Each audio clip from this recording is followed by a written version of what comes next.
Tail wagging time tonight with us. Sorry, that took a little bit to buffer.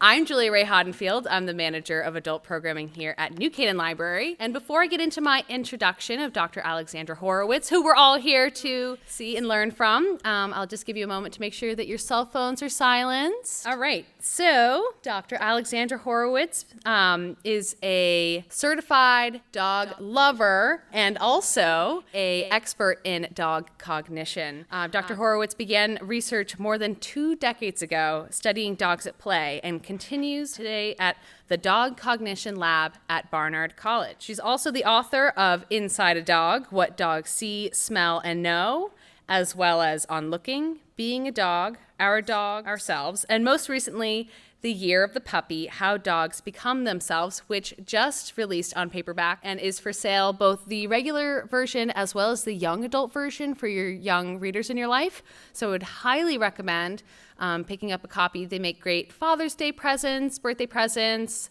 National Dog Day presents, I'm sure that's a thing. Wednesday presents, that's right. And so we'll have lots of time for your questions. We're just going to have a casual conversation here. But please join me in giving a warm welcome to Dr. Alexandra Horowitz. Yes, I've relocated. Hello. Still Julia right here. Thank you so much for coming. I feel like I know you and your dog because I've been just engaged. Inhaling Just right, in the your stories. podcast, and you're really prolific. You've done a lot of research and contributed a lot to the field. And I'm just wondering, what does a day in the life of a dog cognition expert look like? There's a lot of sniffing. Well, every day is a little bit different, but if we're running a study, for instance, at the lab, we are preparing for subjects to arrive in the morning. Maybe we're working on writing up results of a study we've already concluded. And in the afternoon, we welcome dogs and their people to come to Barnard, and we have a little experimental room where we put them through some fun games. The sort of most tragic thing about being a dog cognition researcher is that when we're interacting with the dogs as experimenters, we can't be friendly to them. I was wondering about that. Yeah, we have to not be interesting to dogs. We have to be boring trees, and not trees that have been urinated on, because we want them to be interested in the games that we've set up for them, the problems, the tasks. And if we come up to them and introduce ourselves and say what we want to say, which is, "Hi, puppy," right, and get interested, then they're interested in us. This is the feature of dogs that we all love. But then they won't do the game, right? They just see the people standing in the room and they won't interact. So we actually kind of spend the afternoon ignoring dogs. And then at the end of the study, we can celebrate with them and they get a toy. And then I go home to, my dogs, the dogs that live in our family as well. So it's very dog rich. Plus I live in New York City and we're constantly out, which is a very dog-friendly city. I can't walk a block without seeing a dog and meeting a dog. So I feel like I am, half dog myself. Do you feel like you're just always surrounded by your work? You see a dog, is that like, oh God, that reminds me of, Well, in a way, yeah. I never really do put away my sort of scientific thinking about dogs completely. I don't want to put it away. I don't want to not be working. So yeah, it's always on my mind, but I welcome that. Your background is so fascinating to me because you weren't born, a dog cognition researcher. In my research of your background, how cool is it that you used to work as defining words at the Merriam-Webster dictionary? Is that not? That's a great job. I recommend it to, yeah. if you can find it. And also fact-checking the New Yorker magazine, another kind of intense job, but comes with a lot of responsibility. How do you think that your background in those roles prepared you for what you do now? Do you think that it gave you anything? I mean, you have a great vocabulary. Thank you very much. I use words correctly, I hope. In a way it did. I mean, in retrospect, you look back on your life and it feels like it was an inevitable story in some sense, right? And I do think that I look back on that time and think, oh, this is when I was exposed to types of writing that inspired me. And when I was at the New Yorker in particular, I fact-checked, I was part of the fact-checking department, as you say, and I fact-checked some of Oliver Sacks's pieces. I don't know if any of you are Oliver Sacks fans, but the brilliant neurologist and writer of many, many books, accessible books, which blend his science. He was both sort of clinical and researcher, and philosophy, and tell stories, and they were really inspiring. And I thought, I would love to be able to do that. And sort of which side do I want to be on? Do I want to be the scientist? Or do I want to be somebody who writes about the science? And I thought, well, I want to be the scientist. And I went back to school and got my degree in cognitive science. But then as it turns out, I guess I wanted to be both, right? I wanted to be the writer and the scientist because I really do enjoy having the two roles of, dealing with animals scientifically and dogs in particular, but then also being able to step back and reflect on them. Well, it certainly is a joy to read your writing. You make it very fun and accessible to learn about dogs. And I want to dive in, if that's okay, a little bit about dogs. I think, who's a dog lover here? Okay, good. I'd be a little concerned. And who has a dog? Yeah. Okay. All right. Great. Most individuals.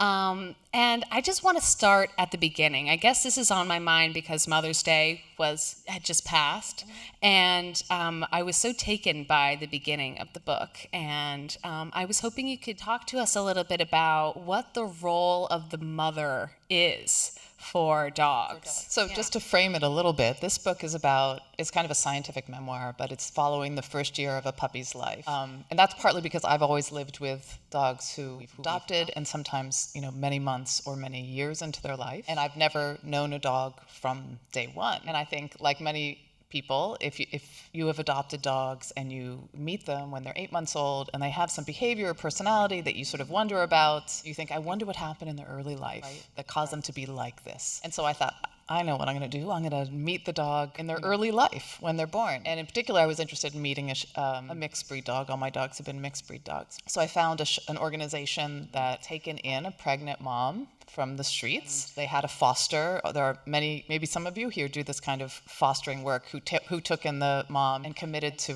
raising her litter until they were ready to be adopted. So I met a number of pregnant mom dogs, and then I met the litters, and I saw the births of these dogs and so forth. So that was actually new for me.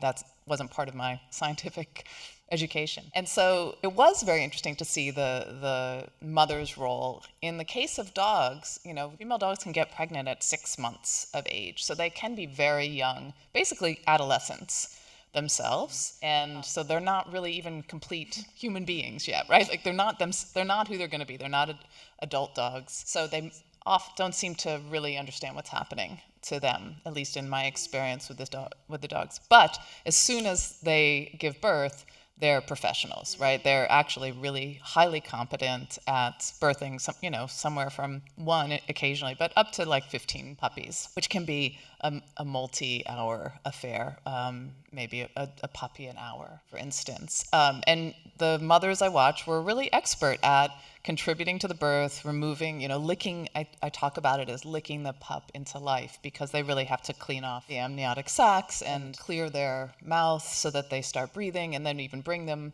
to their nipples to start nursing, because puppies can do nothing. They're just big, cute blobs, giant heads. They can't see, they can't hear, they can barely move or lift their heads. So they really need her help. And she is resolutely supportive for several weeks of their life as they become ambulatory, as their senses come online, as they become, she helps them, in very early weeks. They can't urinate or defecate on their own. She has to prompt it by her licking, and she cleans it up as well. They, mature into being able to do that themselves. And then they become kind of obnoxious and always nursing at her and big and jumping on her, and she still resolutely takes care of them until the point where she doesn't. And then she starts getting ready for them to leave and starts scolding them when they're sharp with their teeth, when their teeth come in and they don't need to be nursing anymore, and when they go out of line. So she immediately starts schooling them in kind of how to be a dog among dogs. By the way, there's no male dog around for any of this, right? Interesting. The male in the dog world, the female is called the bitch, right? And the male is called the stud, which I think is miscast, to say the least. The female is a resolute hero, and the male inseminates the female and disappears. That pretty much is what happens. And then in about 8 weeks, even if, in a dog who's in human control in some way, their pups are ready to be adopted out, and probably never to see their mother again. So it's really kind of a poignant and intense experience just to oversee, let alone, I'm sure, to be. I'm sure, and I'm curious, is this process any different for dogs that are not pets? Right. Do they stay with their mother for 6 weeks in the wild, like in a field? Right. So you bring up an interesting point, which is when we think of a dog, we think of an owned dog. You think of the dog by your side. But about 70 to 80% of the world's dogs are free-ranging dogs, which we might call stray dogs in the States, but really they're just dogs who live around human societies, but they're not owned by single humans. They're not living in houses. They're not living in yards. They're still dependent on human civilization because they eat our garbage, or multiple people maybe contribute to feeding them, but they live in their own family units, basically. And so they do live in these loosely formed family units or packs. And in those cases, the people who study free-ranging dogs tell us the behavior is a little different in different parts of the world, but the puppies will sometimes not stay as long as 6 to 8 weeks, and sometimes they will stay for many years. And the older siblings wind up being part of assistance in raising the new puppies. And in fact, older female dogs, aunts or grandmothers, will also sometimes help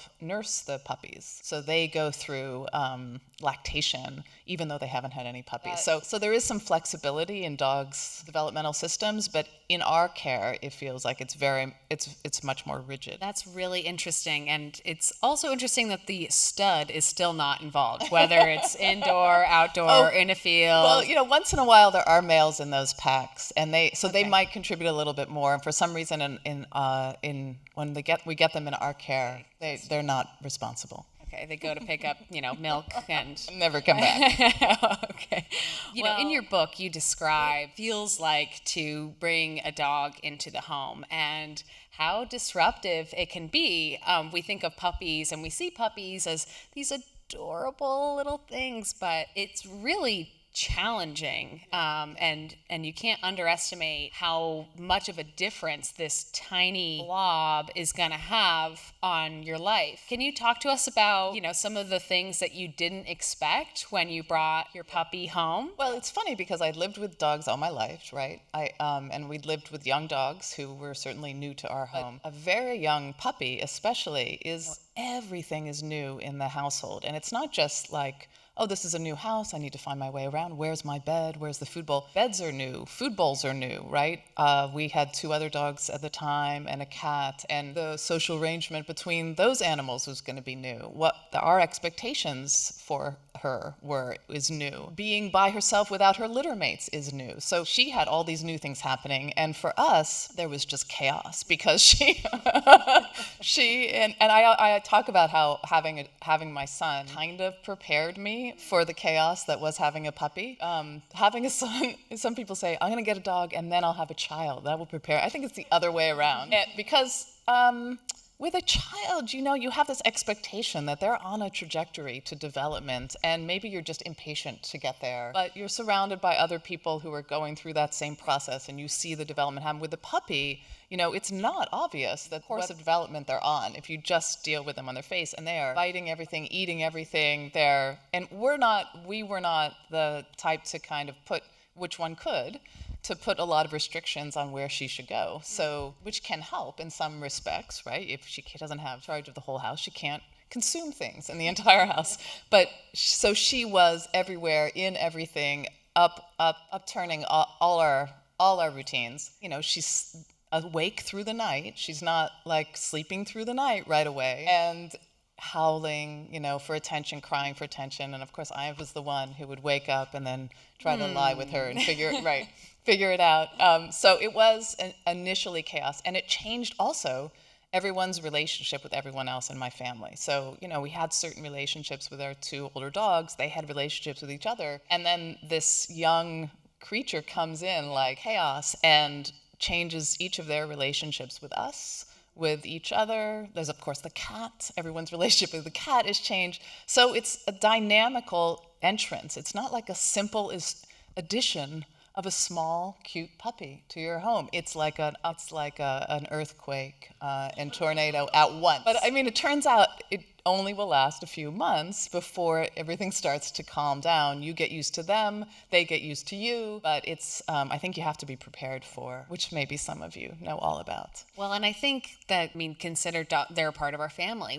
We see them as an extension of ourselves. And so I think that sometimes it can be challenging to reconcile the fact that dogs are completely different species. They don't have any of our human experiences. And I think one thing that might help folks to understand, what their dog is going through is to get a better sense of where they are in their development. Because I think we think of them a lot of times in regards to their size. They are small, they are baby, they are large, they are grown up, and they're done developing.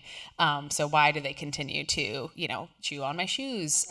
So can you take us through a little bit more of the minutia of the dog development? Right. I mean, the funny thing about dog development is that physically develops so quickly. Yeah. So they're like teenagers by the time they get to your homes. They're like young adolescents, right? Their bodies are still their brains are still all over the place, even though they're large, even though they're getting... And then they'll spend a year and a half in adolescence. Right, so you get them, maybe you get a dog at 8 weeks. They're a little terror, but they're little. You feel like you can control it. They're learning. They start learning to sit when you ask them to sit. They come, they recognize you. And then about 6 months, boom, they hit teenagehood. They're even bigger. And then they start unlearning everything that you have taught them. They are the classic teenagers. And in fact, sadly, it's at about 8 months that most dogs who are adopted who are going to be relinquished are relinquished because their behavior reverts. And we're very much of a mindset sometimes when it comes to dogs that, this dog is a difficult dog, right? They're a bad dog. I taught them to stay and now they never stay. I tell them to wait and now they never wait. But they're just the 14-year-old teenager who won't answer your questions and goes down the hall and slams their door. You know that it's not forever. It's just a phase, and they're going through that phase. But in real time, right in front of you, without your being able to sort of identify that that's teenage behavior. By the time they're a year old, they're physically like a 30-year-old, but they still have a teenage mind.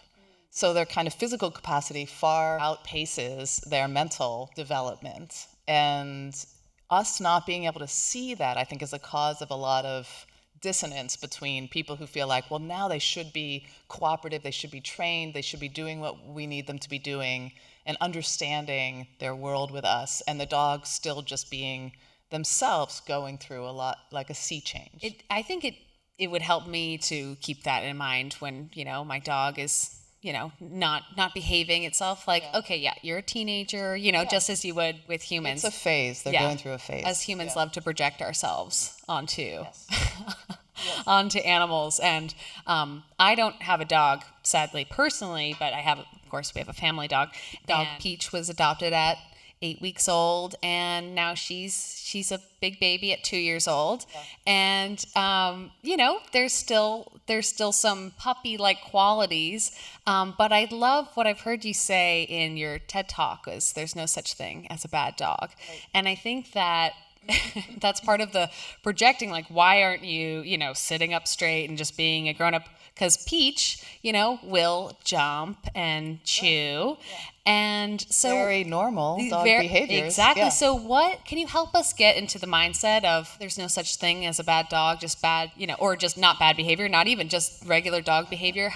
Can you help us get into a better mindset about that? And how do we deal with those behaviors? Yeah. Well, so I want to say first, I'm not a trainer and I don't try to be a trainer. And if you're looking for certain types of behaviors in your dog, a trainer maybe can help you with specific behaviors. But I try to take a step back from it, actually. And this is, I think, part of my being a scientist rather than someone who is training dogs. It's that I am more interested in seeing what they're actually doing than sort of having an expectation about what they're supposed to do. I still live with dogs and do have expectations and hopes of how they behave.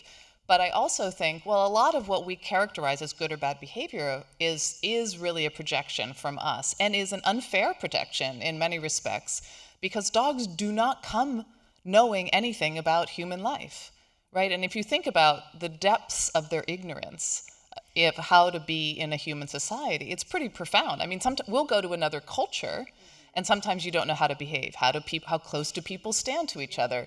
What kind of greeting is appropriate? Should I say thank you now? Should I eat or not? Do I tip or not? How do I, do people look at each other in the eyes or not? Like all those things with humans where we can converse is actually very difficult. And that's as adults facing those situations. Here's a completely other species who has to somehow figure out human society. And often, like rules of how you act in the house, where you're supposed to urinate or defecate, when you can eat, what things you're allowed to jump on and what things you aren't allowed to jump on, etc., that must be completely opaque. And we're very opaque in telling them as well, right? We don't often appreciate how difficult it is for a dog to understand the things that are asked of them. So when I look at it that way, I think, wow, it's just a miracle that it goes well at all, right? That they do eventually incorporate into our family, and they do, through constant observation of us, figure out the things that we want, the ways to work in the household, when things happen, how to ask for things, etc. That they're occasional, I jump on somebody who didn't want to be jumped on, well, that's not that surprising, right? But for more or less, they're cooperative members of the household, within several months. That's pretty amazing for a completely different species, I think. I'm always in admiration of that. It is good to switch the focus away from, oh gosh, you just, chewed another pair of my boots, into, wow, most of the time you give me so much joy and you get along with everyone in this totally different society. And when I was reading your book, I was kind of expecting you to give us some here's the, you got to put a dog gate, I was expecting some concrete tips and tricks. I don't give that. I give change our worldview. Yes, kind of. yes. That's my advice, is try to imagine what it's like to be a different species in the context of your home. And then for me, that's where my relationship is with the dog is forged, and letting them be themselves and helping them see the things that are really important to me. And also, at some level, changing my environment with the dog in mind, right? Why are my boots chewed? Because I left my boots out and they smell great, which is but like me. They smell great to my dog. Yeah. So, and also, maybe I didn't give the dog anything to do when I was not there, or I'm ignoring them while I'm on the computer. So what a surprise that she ate okay, I've just learned something. Mm-hmm. I've learned that I should keep my boots off the floor if I don't want them chewed, or give my dog something to do in these periods when they're excited after eating breakfast or whatever it is, right? So that sort of shift of way of looking isn't a simple fix, but I think it's actually much more rewarding, because then I'm not looking at all my dog's misbehaviors. I'm just looking at her behaviors. Yeah. And then looking at myself and saying, oh, well, what of these things do I need to change? And how do I change it? Do I change my own way of looking at the environment and at her? Or do I help her see that, yeah, you really can't eat this boot? And I do that by giving her other things to chew, which are appropriate. I want to switch gears a little bit and ask you about what we have to learn about the dogs in our lives. I think that we think of, this dog, I taught him 87, different commands, but what are some of the things that we learn from our dogs? Well, I think living with dogs is so great because it can be a really empathetic experience. And one of the things that I have learned a lot about through my dogs is about this olfactory world, this world of smells that we basically ignore most of our life, right? So I want to hear if anybody here can remember more than 5 things that they have smelled today. It's hard. We're not actively smelling the world, but dogs and most mammals are olfactory creatures, and they're smelling all the time. And there is this other kind of parallel universe that's happening around us that we just mostly ignore. And it's fascinating to suddenly be shown it by a dog. Now, some things dogs sniff, we're not interested in sniffing. There's good reason for that. But the fact of there being something to be sniffed at all is, I think, what the revelation has been for me. And living with another species is a great way to see that. And I think actually it's really rewarding, because if we think about it, if I asked you for your first smell memory, for instance, you probably can come up with an early memory. Maybe it involves visiting a relative or visiting a new place or food or something. Usually they're very good memories. They're pleasant memories. We have very strong, vivid smell associations in our life, but then for some reason we don't intentionally make smell memories, right? And we mostly avoid smelling things. I'm speaking broadly, right? Maybe you are an excellent smeller, and I think that's great, but most of us are not. And so dogs, just through watching them and seeing them exist in our world with us, remind us of other ways to be, right? And something actually that we can change about our life, smelling more. I've become much more of a smeller, and it's hugely rewarding. And by the way, then I also appreciate her behavior more, right? Because a lot of her behavior is organized around smelling, not around vision. And that's how we assume. So it's not just stop and smell the roses, but it's stop and smell as much as you can, is what I'm hearing from you. Who's visited those roses? Who's touched the rose? Like, what insects have landed on that rose? Like, there's all sorts of information in something that even we think of as a unitary smell. And I can't perceive that all. Dogs are better smellers than we are. But if we bother to sort of stop and smell it, right, then we are going to see another layer of depth and complexity, which is pretty cool. Well, nothing makes Peach happier than smelling, chicken on the side of the road, or great, or chicken detection dogs. Dinner being made. And my grandmother over here always said that dogs laugh with their tails. Is that true? Do dogs laugh? I mean, do they smile? Yeah, that's a great. I mean, I think it's fair to say that their tail is expressing laughter, right? In some respects, at least a certain kind of wag. Of course, there are many kinds of wags. There's a low wag between the legs, which is like a fear or submission kind of wag. There's a stiff upright tail, which is kind of wagging stiffly, and that's highly aroused but not necessarily happy kind of. So there are lots of wags, but yes, that's definitely. And there is also a dog laugh. It's a kind of play pant that they do and play with each other, or with you. If you're down on the floor playing with your dog, you might hear it, and it's a kind of breathy exhalation. But it's not an exhale like I'm exhaling air. It's a part of play, and so they'll use it with each other to try to induce another dog to resume playing if they've paused playing. So there is a kind of laugh, in fact. That is so adorable. Yeah. Has anyone seen their dog do this? Just you have to listen closely. Yeah. I guess that's all part of the noticing of them. And another thing that I do love about dogs is that I feel like whenever I'm upset, they can almost sense that. They put their little snout on your leg. Yes. Can they sense our emotions? It's actually a great scientific question. Whether they, and people very much have the experience that they, I think what they're noticing for the most part is they're noticing a change in you, right? So I do think of them as little anthropologists among us, basically sitting in the side and watching what we're doing, like kind of creepy anthropologists who's sitting in your house, but watching you all the time and really starts to know the patterns of your behavior, how you act typically, and when something is atypical, they're on it, right? And they're very interested and invested in you, so they're coming to get more information. But so exactly what their understanding is, I don't know, but it absolutely serves as a if only we observe dogs as much as they observe us. I think they deserve that kind of scrutiny, yeah. I think that we're all gonna go home and wait for them to act. Stare. Right. So back into Year of the Puppy, you adopted Quiddity, right before the pandemic, right? Yeah. So, and I think, who else adopted a dog during the pandemic? Yeah, one, two, a couple. It was on the news. Mm-hmm. People were talking about these pandemic puppies.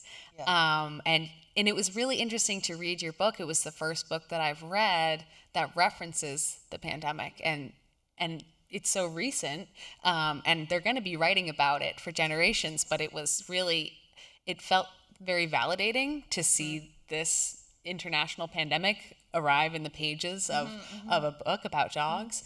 But what impact, if any, did the pandemic have on our dogs? Right.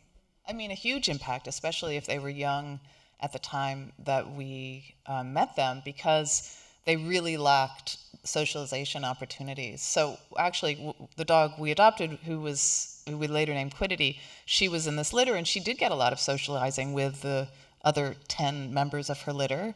And the woman who was fostering her had several dogs and had several cats and a number of birds, and in fact also had a flock of sheep. Oh my God. Because she keeps sheepdogs. Quiddity and all the puppies were well socialized with all these other animals, and people were coming to her house regularly to be kind of socializers during the first 8 or 9 weeks that they were with her. But then when the pandemic really hit, which was partway through that litter's development, things started shutting down, and people didn't want to come near you, right? We were all stuck in our homes. You couldn't bring a puppy outside and have a bunch of people excited to meet the puppy, so that the puppy then gets the opportunity to meet a person in a hat, a young person who approaches in a kind of erratic, unpredictable way, right? Older people, somebody with a cane, a wheelchair, a scooter. They don't meet all those people because those people are not coming close. And so those opportunities to be exposed in this very critical part of their development to all the types of things they might encounter in their life was, for many dogs, lost. And the problem with that is that after this sort of openness to everything, they kind of shut down. Right. And they become more neophobic, meaning something new scares them instead of being open to all the new things.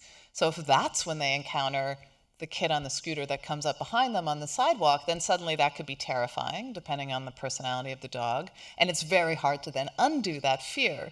So that early socialization, which just means exposure to people, animals, sounds, sights, whatever they're going to encounter, is really important, and was for many dogs kind of impoverished. And we had to find places where we could take her.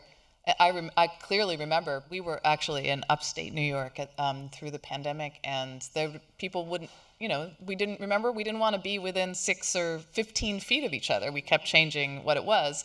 And also there was a concern that dogs would transmit COVID to another dog and then to us. So there was just all this fear about touching and being close. And dogs are about touching and being close. That is kind of like one of their essential ways of being. So they were really deprived of doing that outside of their families. And the result has been that there have been a lot of dogs who later had developmental difficulty. We had been concerned about a huge relinquishment of dogs that might happen at about 8 months or 18 months or something, as people returned to normal and went back to work, and their dogs were difficult to deal with, etc. But it turned out we just never went back to work. And so we haven't had that massive return to the shelter that we were concerned about. But there, every trainer I know, dogs who are now still adolescents or late adolescents, young adults, and are having a lot of behavioral problems that would have been dealt with if they just had normal socialization. Well, it's definitely easier to train a dog, it sounds like, that has had this socialization. They're just more accustomed to all of these sensations. But is it possible to, you have a 2-3-year-old dog that's afraid of the mailman and barks, that is having a lot of behavioral problems. In your experience, is it possible to then, give them positive experiences to new things? Oh, yeah, absolutely. Okay. But the problem is sometimes you have a fear that's developed, and you have to kind of undo that fear before you can build up the kind of confidence that allows them to easily interact with the thing that was causing them all the excitement, the mailman or whoever it is. So it's a more prolonged process. Yeah. Or you can just wait till they're 14 and they're calm in all respects and they get along with everybody. But, it can still be done. They're still learning things their whole life. Absolutely. I mean, I very much encourage people to, even if they have an older dog and have never done something like nose work training, to start doing things like that. Dogs are still learning all the time and can turn on new leaves. But early good socialization. I hear that. So there is hope for all of you with pandemic puppies that might be biting the mailman. I hope not. So I do want to congratulate you also on your recent article in the Sunday Times thanks in very the much. opinion Yeah. page. That was really great, a wonderful article, and I was hoping you could touch on the article was an opinion piece about purebred dogs, and the first line was, in humans, you don't mate with your sibling, or, something along the lines. But for in the breeding industry, it's somewhat regular. It's plausible. It's allowed. Right. And this was in response to a so slightly different topic. It was in response to a paper that came out showing the levels of inbreeding, a number of purebred dogs. And what the researchers found over a couple of hundred breeds was that the average rate of inbreeding was 0.25, which is about as being as close as you are related to your sibling, which is way higher than healthy rates of inbreeding, right? And all breeders worth their salt would want to have a much lower rate of inbreeding of their dogs. And there's some inevitable inbreeding in purebreds, and I think that's also sort of what the article was about, was the fact that we don't think about it, but purebreds are all, related, right? And they are definitionally related. The very first ones, the idea was, let's close a line of individuals that represent what we think are good examples of this new breed we want to develop. And so they have to all be, and if you have a German Shepherd now, you could trace it to the first German Shepherd, Horrend, in late 19th century, who started the German Shepherd line. Before that, there were German Shepherd looking dogs, right? But they weren't interbred in the same way. So I think that lots of people understand this about breeds, but lots of people don't as well, right? We definitely have a culture where we think of breeds as kind of reliable, easy ways to come into dog ownership. And I think it's useful to have a fuller understanding of what it means to be purebred. And that includes the fact that lots of them are inbred now, unfortunately. So what advice do you have for us to, make sure that we're getting a healthy dog if we're still interested in the temperaments that I think that all of us dog lovers think of, the Bernese Mountain Dog or the Golden Retriever tend to be more docile, friendly, family friendly. Do you have any advice for folks that, would like to kind of curate a little bit, but also want the healthiness? Yeah, it's hard. I mean, I'd say be skeptical. The breed standards, the breed descriptions are not, scientists have not found that they align with the characteristics of the dogs. There's actually more differences within members of the breed, within individuals of a breed, than between breeds, with almost every behavioral characteristic that they've tested, except for what they call biddability, which is trainability, where there are some differences between some breeds. So assume that you cannot get a dog who will act reliably, and then just learn who they are on their own. And ideally, if you're gonna, all of my dogs have been mutts, and I think everyone should get a shelter dog, and they're excellent, and they don't have any inbreeding problems typically because they're not inbred. But if you were going to get a purebred dog, I would say you want to meet the parents of that dog. You want to see the genetics of those dogs' parents. And if your breeder isn't looking at genetics, then there's no way that they can tell that your dog doesn't have possibly dangerous levels of inbreeding. But they can look at the genetics, and many breeders are, right? So go ahead and do that, and have a conversation with them about what you should be able to expect from your dog. And I think your expectations of your dog will be, I don't know how they're going to behave. There are plenty of golden retrievers good with kids who bite kids, because they're living beings. They're not like household appliances, right? And they're going to be put in situations where they go past their tolerance, especially because you thought they were good with kids and you left them alone with your kid or something like that, right? Yeah. So there's no reliability. What is reliable is that if you try to live with them and see who they are, you will form a strong bond with them and they with you. And that's true no matter what the breed or mix is. There's a million good ways, it sounds, to acquire absolutely. A dog. And I sometimes I feel like and I don't mean to be making more complicated the role of dogs in our life, because I think a lot of people want it to just be very straightforward and easy. But the complexities are interesting. Yeah. Right? And I think they also do a service to the dog. They're all about sort of understanding who the dog is, where they're from, how we interact with dogs, and how we can do it better. And ultimately, that will feed back to us in a better relationship with them. You know, I love talking to you about dogs, and I have so many more questions, but I do also want to give some time to our audience is that okay? Yeah, to give absolutely. Some of our dog lovers, this young lady over here happens to be my mom. All right, excellent. Owner of Peach. I think that there's something that I would agree with in that statement and something I would disagree with. And the thing I would agree with is that dogs are trying to understand how to behave in your family. But there is no hierarchy in dogs who are free-ranging dogs, and there's no and the hierarchy that's usually alluded to is this hierarchy of wolves. Because the idea that, wolves live in packs, and there's an alpha, and there are betas, and it turns out that's also an illusion. There are wolf packs. That was born of old research where people studied wolves. They studied captive adolescent male wolves who were in a small enclosure, and they found that they formed a hierarchy in that environment.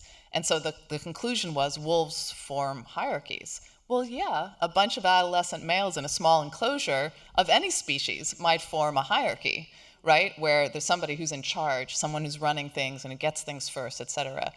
But when researchers then began to be able to track wolves in the wild through when GPS technology and so forth came online, they found that wolves live in family packs. And so there are wolves in charge. Those are the parents. And just like in our families where there are some who know what's happening and some who are in charge. But the younger wolves are not trying to overthrow the parents, right? So there are alpha animals, but it's not a constant battle, right? So that idea of the hierarchy was a very sticky, interesting idea to people, and it's stuck even after we learned better. And then it was brought over to the model with dog behavior. And so a lot of people still think I have to be the alpha, otherwise my dog, I don't know what. Well, your dog does not want to take control of the household, right? Like you are in control. You provide the food. You let them go out to urinate. You're in control of when they can relieve themselves, right? Like their life is already controlled by you.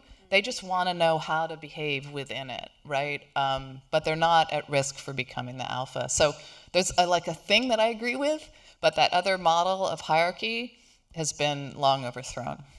Well, if I can just quickly interject to the Q&A, sorry. But I think that Cesar Millan has done a lot to reinforce that. He absolutely reinforced that idea. He is really into the alpha. Yes. I used to watch a lot of Cesar Millan in my household and use that as my guiding, okay, that's how you, make your dog respect you. But what I'm hearing is that you can create a relationship with a dog based on fear, which is what he does. He does some great things. I think he's very charismatic, but he does some good things like he makes sure that you exercise your dogs a lot, right? And that's important to them being able to just get out energy, right? So that the energy is not all pent up for the moment that you come home and have some expectation of them. The idea that you have to be the boss and put them in their place.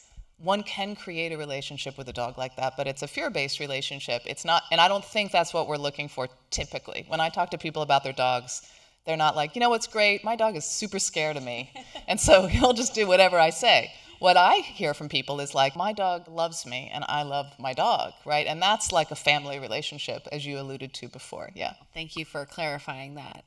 Yeah, I think 8 weeks is actually pretty roundly recommended by readers, by researchers, and there are a couple of reasons for that, actually, that are good. One is the mom has grown pretty tired, in most cases. So there will be an individual variation, but mom has grown pretty tired, able to be on their own. They don't need her anymore for sustenance, so they're not even really paying attention to her very much anymore often. Relationship is no longer the core of their life, which is important. You don't want to extract a dog at 6 weeks where they're still really connected to their mom and may even still be nursing, right? There's also a convenient element maybe of us that makes 8 weeks good, which is that some researchers have discovered that 8 weeks is when puppies reach their peak cuteness. But they're peakly cute at 8 weeks, which is a great time to meet them because we are more predisposed to take care of things which are cute. And in fact, they share a lot of physical features, despite being a different species, with babies.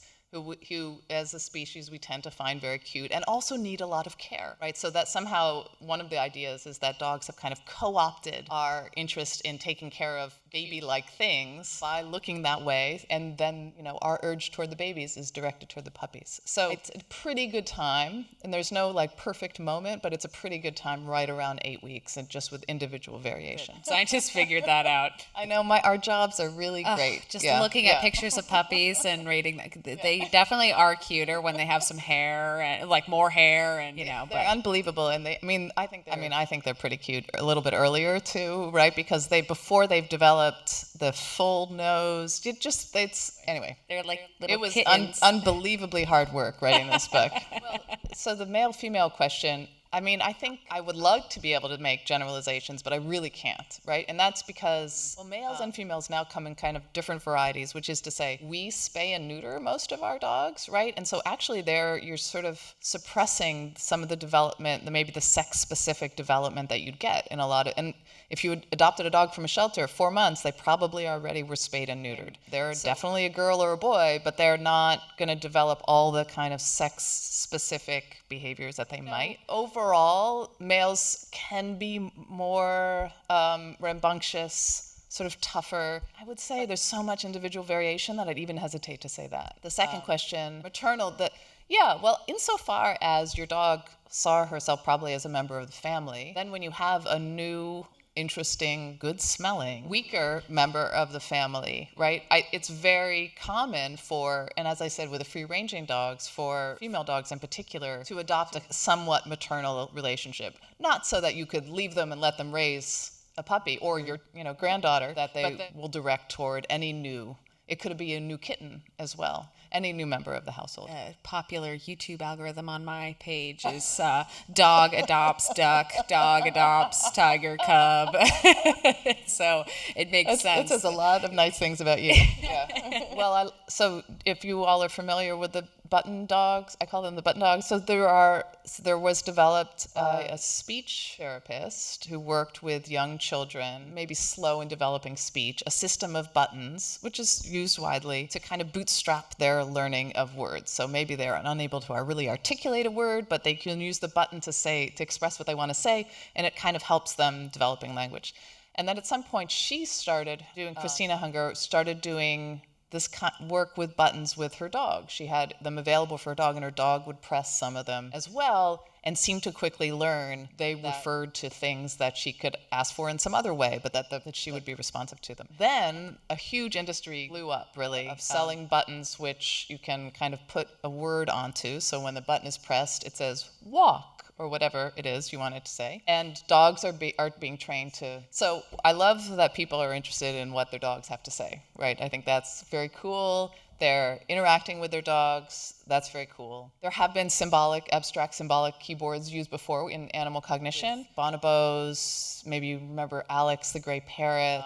And there was even one developed with a dog named Sophia in the early 2000s in Brazil. And they can absolutely, many dogs can learn to use these buttons to request things that are already in their repertoire, right? So outside, water, walk, and then there are buttons, you could put whatever you want in the buttons. So you could say love, and the dog could learn to press that button. My hesitation in saying that the dog is saying something, which is sometimes a claim, is that we don't know what it means when the dog presses love, right? Like if you had the button say moon, and your dog pressed the button, I wouldn't know, is she saying something about the moon? Does she want to go to the moon? Is she commenting on moon? Has she seen the moon? Who knows, right? But if they say love, it's very easy for us to be convinced that they're saying something about their internal feelings. But it's not obvious that they are. So there's an element of it which is absolutely in line with everything we know about how animals learn and things that they can do. They can tell you that they want to go outside by going to the door or scratching you or barking or whatever they do in your life. And they can also, if you train them to, use the button. That's great. Any further claim about what they're doing, there's no evidence of that yet. But they're very convincing to people, right? And, I'm not going to block people from saying that they like to interact with their dogs these ways, but I prefer to look at what the dog's actually telling me in their natural language, which is vocal, olfactory, which I can't understand, and body language. And it seems to be more pitch oriented, like you could kind of say, "Oh my gosh, I'm going to tie my shoes now. Yes, I'm going to tie my shoes now." And the dog is loving it. You know? Super responsive to our language, right? Yeah. Which I think is really impressive. I think that it kind of behooves us as language speakers to not assume that everyone else is going to speak our language and to instead learn the languages of other animals, right? Well, we spend a lot of time, trying to teach dogs. And I think what we've all learned tonight is that dogs have so much to teach us as well. And, I just want to thank you so much for giving us so much of your expertise with your books, your wonderful, fascinating podcast, which is just ideally timed for walking your dog as well. She's walking your dog, an expert's walking your dog, you're walking your dog. It's all so much fun. And can I ask, what's next? Well, I'm still doing the Dog Cognition Lab is always active. If you're down in New York City or you want to take a long drive with your dog, we'd love to have you anytime. Sometimes we also have citizen science studies where we ask people to send in videos of themselves interacting with their dogs in certain ways. And if you're interested in that, you can sign up and do that. So that's ongoing research, and that's great fun, and I think is really rewarding for the people and dogs involved. And I'm writing another book about which I will be, but yeah, I'm working on another book now. Oh, and I'm revising Inside of a Dog. So the Inside of a Dog was published in 2009, seems like forever ago, when the field of dog cognition was pretty young, and lots of research has happened. It's not just about my research, it's about the research in the field. And so we're revising it to update it, and I'm really excited about that because there's been a lot of very cool research done around the world. Well, there's so much more to learn. I can't wait for your next book. Maybe I can convince you to come back to New Canaan again. Sure. Thank you so much, Dr. Horowitz. Thank you. Really Thank appreciate you. it. And thank you. Thanks to everyone for coming out.